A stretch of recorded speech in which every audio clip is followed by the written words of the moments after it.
kami melaporkan kegiatan ini.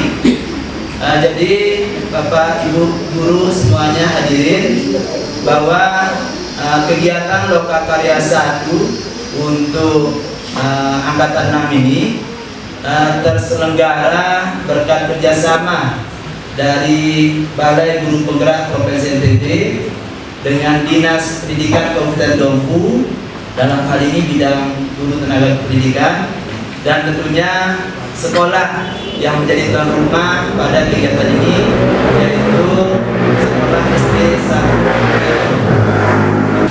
Peserta pada kegiatan Lokakarya 1 ini sebanyak 69 orang, yang terdiri dari calon guru penggerak sebanyak 51 orang, yang nanti kami akan bagi menjadi 4 kelas, dan pengajar praktek sebagai pendamping kegiatan Lokakarya 1 ini, dan juga pendamping kemarin pendampingan individu kami perkenalkan ada 9 orang.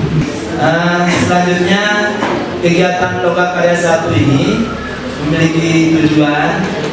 Yang pertama itu adalah bagaimana peserta dapat menjelaskan hubungan mindset pemimpin pembelajaran di konteks sekolah.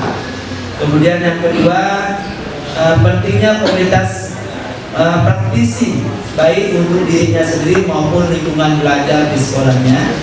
Yang ketiga, peserta memahami filosofi prinsip komunitas praktisi sebagai bagian dari peran guru penggerak. Yang keempat, mengidentifikasi dan memetakan komunitas praktisi yang sudah ada.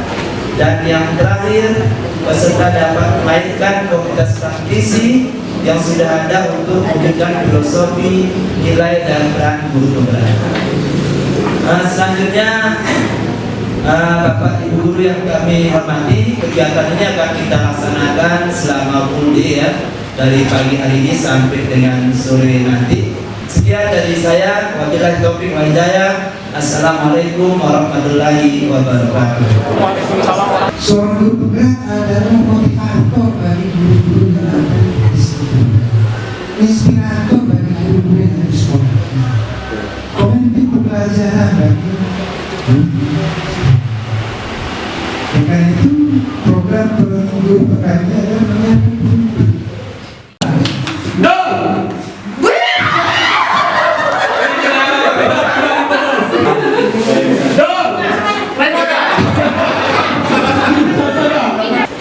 Bapak Ibu hebat berada di sini setelah mendapatkan materi ini mampu menggerakkan, bahkan membentuk konsep-konsep apa yang akan kita lakukan dalam menjalankan roda komunitas praktisi yang ada di sekolah kita itu. Terus, Assalamualaikum warahmatullahi wabarakatuh.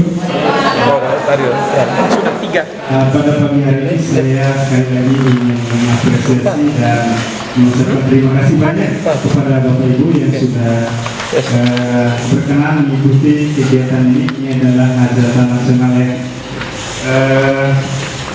Saya ini lebih fokus kepada bagaimana nanti menjadi seorang pemimpin, kemudian membentuk komunitas praktisi di sekolah. Akan berbagi dengan bagi saya, CGP itu adalah orang yang kurang tidur, tetapi mereka adalah banyak mimpi. Mereka banyak sekali mimpinya meskipun mereka kurang tidur. Betul nggak?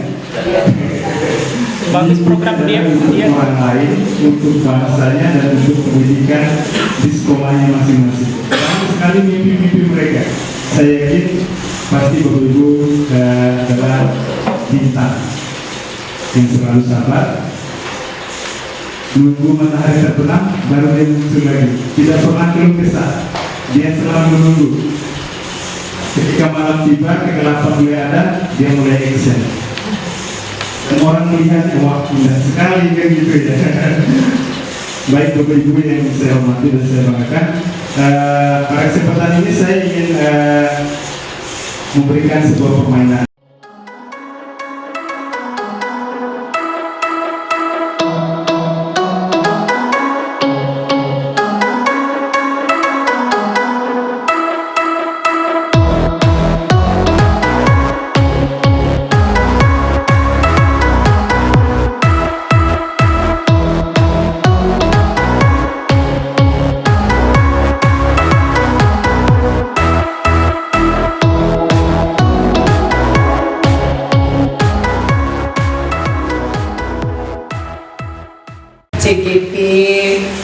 dari pengantar Pak Edi Mulyadi mencoba mempresentasikan atau merefleksikan hasil permainan kereta, sungguh mengasihkan. Yang pertama adalah peristiwa pada hari ini tanggal 30 Oktober tahun 2022 kita bertemu untuk melakukan Lokakarya 1. Untuk melaksanakan Lokakarya 1 kami mendapatkan permainan yang sangat mengasihkan, yaitu permainan adalah bermain kereta. Di dalam permainan kereta ini polanya adalah kita mengumpulkan bola yang sesuai dengan tujuan kita, mengumpulkan bola yang terbanyak dan sesuai dengan warna kita. Kita ada polanya, yaitu yang pertama dan yang kedua itu ditutup matanya, yang ketiga itu adalah tidak ditutup matanya. Fungsi dari atau tugas yang terakhir itu di situ sebagai sopir katanya, tapi saya mengasumsikan sopir itu sebagai seorang manajer. Tugas seorang manajer di sini kan dia mengkoordinir anak buahnya yang ada di depan untuk mencapai tujuan yang dia inginkan. Terus yang berikutnya itu ada perasaan kami bertiga saat pertama itu was-was, deg-degan, nervous, semua mengasumsikan ke arah tujuan yang kami ingin. Bisa nggak kami mencapai hal yang kami inginkan tersebut? Akhirnya pada akhirnya kami sangat senang dan bahagia. Kenapa? Karena kami bisa mengumpulkan bola-bola yang sesuai dengan warna yang kami inginkan, adalah warna kuning dengan jumlah 4 biji. Yang ketiga adalah pembelajaran. Pembelajaran yang diperoleh dari permainan ini adalah teamwork. Bagaimana kerja sama di dalam sebuah teamwork. Ini di sini dibutuhkan kekompakan. Bagaimana seorang manajer mengkoordinir anak buahnya yang dua tadi dengan memberikan kode belok kanan, pundak kanan tepuk, belok kiri, pundak kiri ditepuk, mengambil bola dengan menepuk punggungnya. Itu koordinasi itu sangat penting bagi seorang manajer, memberikan komando-komando yang sesuai dengan tujuan yang kita capai, sehingga tujuan yang kita capai itu akan lebih sukses. Penerapannya, di dalam penerapan dari permainan tadi itu saya membaca harus ada komunikasi. Jika terjadi miskomunikasi tadi, saya menepuk kiri harusnya belok kanan, itu maka tujuan yang kita capai tadi tidak akan bisa berhasil. Setelah yang kedua adalah kolaborasi. Kolaborasi adalah kerjasama dengan komando seorang manajer tadi untuk menepuk dua orang di depannya itu dengan komando yang benar, maka tujuan yang kita inginkan itu akan tercapai dan sukses. Terima kasih. Assalamualaikum warahmatullahi wabarakatuh. Terima kasih atas waktunya, Ibu Ros. Nah, di sini saya ingin melanjutkan pertanyaan yang ketiga tentang evaluasi dan refleksi pembelajaran dan penerapan kegiatan di komunitas seperti ini. Yang pertama di sini melakukan diskusi evaluasi terkait dengan pencapaian keberhasilan kegiatan. Yang kedua, menyebarkan form refleksi. Dan yang ketiga, membuat laporan evaluasi.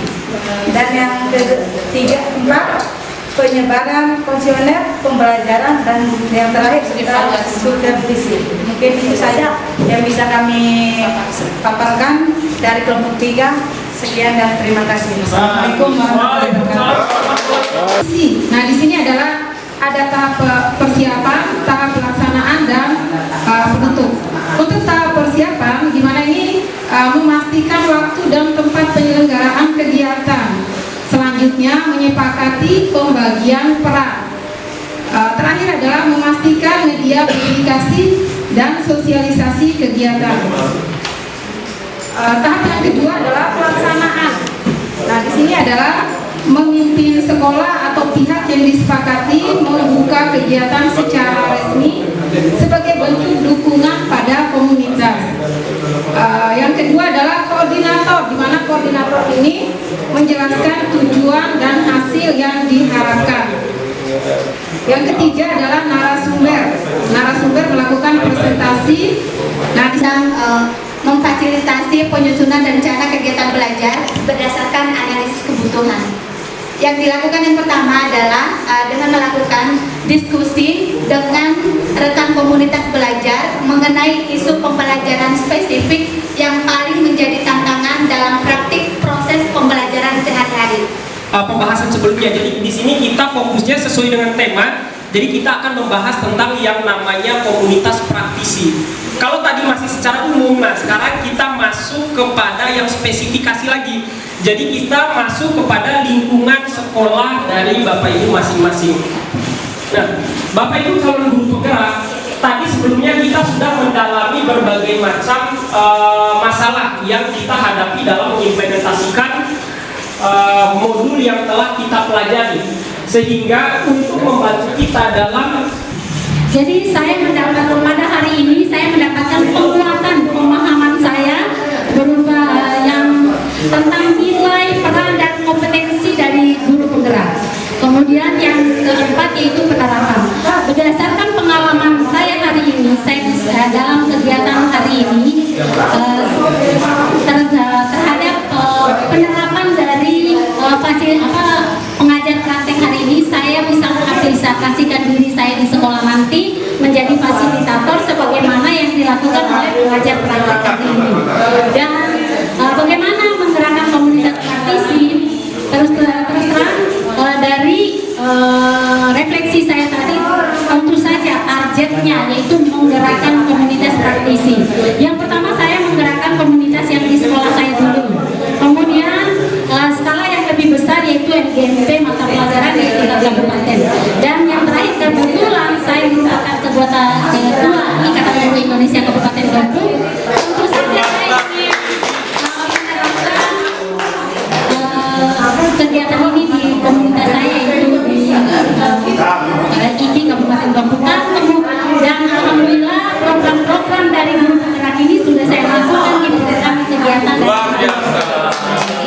Dan saya yakin yang hadir di sini adalah banyak anggota-anggota IKI. Jadi narasumber yang dari yang hadir di sini menjadi narasumber di IKI nanti. Tapi yang jelas sekali lagi kita berangkat dari guru yang sama. Gitu. Kemudian ya kalau kolaborasi barangkali kita juga bisa kolaborasi Bu. Karena kita ini dengan teknik ini satu roh. Kebetulan di sini kapasitas saya adalah ketua PG kecamatan, jadi di PIK itu saya masukkan ketua PG kecamatan.